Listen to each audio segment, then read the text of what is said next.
Hi all, അസ്സലാമു അലൈക്കും friends. ഇപ്പം നമുക്ക് എളുപ്പത്തിൽ തയ്യാറാക്കുന്ന ഒരു മജ്ബൂസ് നോക്കിയാലോ. അപ്പം നമുക്കതിൽ എന്തൊക്കെയാണ് വേണ്ടതെന്ന് നോക്കാം. അപ്പം അതിനായിട്ട് നമുക്ക് ആവശ്യത്തിന് സവാള എടുത്തിട്ടുണ്ട്. ഇപ്പോൾ വെളിച്ചെണ്ണയാണ് ഒഴിച്ചിട്ടുള്ളത്. എന്നിട്ട് നമുക്കതിൽ കുറച്ച് പട്ടയും ഗ്രാമ്പും ഇട്ട് കൊടുക്കാം. നമുക്ക് ഫ്ലേവേഴ്സ് എത്രയാണോ നമ്മളുടെ അരപ്പിന് വേണ്ടത് അതനുസരിച്ച് ഇട്ടാൽ മതി. അപ്പം 2 പച്ചമുളകും കൂടി ഇട്ട് കൊടുക്കാം. എരിവനുസരിച്ച് കൂട്ടാം ഫ്രണ്ട്സ്. അപ്പം നമുക്കതെല്ലാം കൂടി ഒന്നും കൂടി വഴറ്റി കൊടുക്കാം.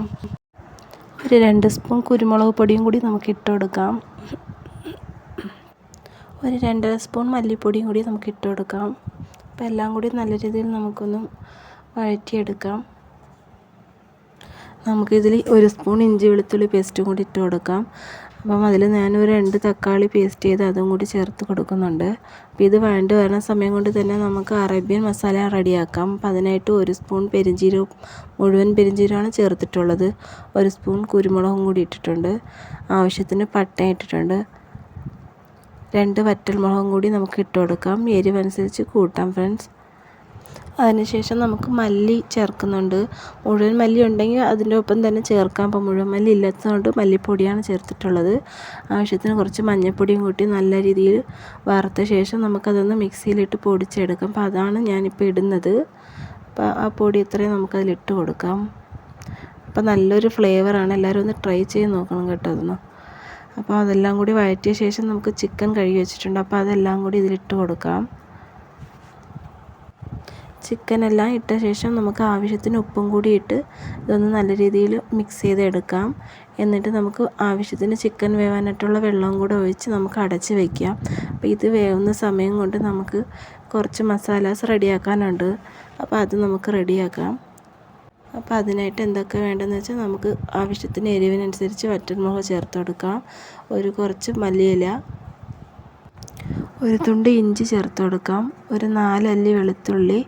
അപ്പോൾ നമുക്കൊരു നാരങ്ങയുടെ പകുതി നാരങ്ങയും കൂടെ ഒഴിച്ച് കൊടുക്കാം. ആവശ്യത്തിന് ഉപ്പും കൂടി ഇട്ട് നല്ല രീതിയിൽ നമുക്കിതൊന്ന് പേസ്റ്റാക്കി എടുക്കാം.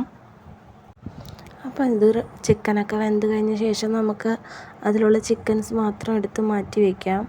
എന്നിട്ട് ഇതിൻ്റെ അരപ്പ് നമുക്കൊരു പാത്രത്തിൽ മാറ്റി വയ്ക്കണം കേട്ടോ. കാരണം നമുക്ക് അതിൻ്റെ അളവനുസരിച്ചാണ് നമുക്ക് അരി ഇടാനായിട്ടുള്ള വെള്ളം എടുക്കേണ്ടത്.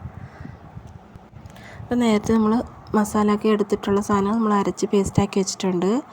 അപ്പം നമുക്ക് ഈ മസാല ഏത് അരി ഇടുന്ന പാത്രത്തിലാണോ അളവെടുത്തത് അപ്പോൾ ആ പാത്രത്തിൽ തന്നെ നമ്മൾ അളന്ന് ഈ മസാല നമ്മൾ ആ പാത്രത്തിൽ ഒഴിക്കണം. എന്നിട്ട് അതേ പാത്രത്തിൽ തന്നെ നമുക്ക് വെള്ളം എത്രയാണോ എടുക്കേണ്ടത്, ഒരു പാത്രം അരിക്ക് 1 പാത്രം വെള്ളമാണ് നമ്മൾ ചേർത്തിട്ടുള്ളത്. എന്നിട്ട് ആ വെള്ളം ചൂടാവുന്ന സമയം കൊണ്ട് നമുക്ക് ചിക്കൻ ഒന്ന് മസാല പുരട്ടി വയ്ക്കാം. അപ്പോൾ എല്ലാ ചിക്കനും ഇതുപോലെ എല്ലാ സ്ഥലത്തും മസാല പിടിക്കുന്നത് പോലെ തന്നെ മസാലാസ് എല്ലാം റെഡിയാക്കി വയ്ക്കണം. അപ്പോൾ ഇതെല്ലാം മസാല പിടിച്ച് വരുന്ന സമയം തന്നെ നമുക്ക് വെള്ളം ചൂടായിട്ടുണ്ടാവും. അപ്പം നമുക്ക് അരി ബാസ്മതി റൈസാണ് നമ്മൾ എടുത്തിട്ടുള്ളത്. അപ്പോൾ അത് കഴുകി നമുക്കിതിലിട്ട് കൊടുക്കാം. എല്ലാ അരിയും ഇട്ട ശേഷം നമുക്ക് കരണ്ടി വെച്ച് ഒന്ന് കിണ്ടി കൊടുത്ത് അടച്ച് വയ്ക്കാം. അപ്പം നമുക്ക് ആ ഒരു പാത്രത്തിൽ എണ്ണ ഒഴിച്ച് ചിക്കനൊന്ന് വറുത്തെടുക്കാം. അപ്പോൾ എല്ലാ ചിക്കനും നല്ല രീതിയിൽ വറുത്തെടുത്ത് നമുക്ക് മാറ്റി വയ്ക്കാം. മാറ്റി വെച്ച ശേഷം നമുക്ക് ചോറ് വെന്തിട്ടുണ്ടോ എന്ന് നോക്കണം. അപ്പോൾ ആ സമയത്ത് നമുക്ക് കുറച്ച് നെയ്യ് ഒന്ന് ചേർത്ത് കൊടുക്കണം ചോറിൻ്റെ പുറത്ത്. അപ്പം ഒരു 10 മിനിറ്റ് തന്നെ നമുക്ക് ചോറ് വെന്ത് കിട്ടും. അതിനുശേഷം നമുക്ക് ചിക്കൻ വറുത്തെടുത്തതിന് അതിൻ്റെ പുറത്ത് എല്ലാം അടുക്കി വെച്ച ശേഷം നമുക്ക് അണ്ടിപ്പരിപ്പ് മുന്തിരിയൊക്കെ ഉണ്ടെങ്കിൽ അതും കൂടി വറുത്തിടാം. അപ്പം അത് ഓപ്ഷണലാണ്, നമുക്ക് വേണമെന്നുണ്ടെങ്കിൽ ചെയ്താൽ മതി. അപ്പോൾ അത്രയേ ഉള്ളൂ ഫ്രണ്ട്സ്. നല്ല അടിപൊളിയായിട്ടുള്ള മജ്ബൂസ് ഇവിടെ റെഡി ആയി കഴിഞ്ഞു. അപ്പോൾ നമ്മൾ കടയിൽ നിന്ന് വാങ്ങിച്ച് കഴിക്കും പോലെയല്ല, അത്രയ്ക്ക് ടേസ്റ്റാണ്. കുട്ടികൾക്ക് വളരെ ഇഷ്ടപ്പെടും. അപ്പം എല്ലാവരും ട്രൈ ചെയ്ത് നോക്കണം. അപ്പോൾ എൻ്റെ വീഡിയോ ഇഷ്ടമായിട്ടുണ്ടെങ്കിൽ എല്ലാവരും സബ്സ്ക്രൈബ് ചെയ്ത് ലൈക്ക് ചെയ്ത് ഷെയർ ചെയ്ത് കമൻറ്റ് അയക്കാൻ മറക്കരുത്. അപ്പോൾ ഓക്കെ, ബൈ, അസ്സലാമു അലൈക്കും.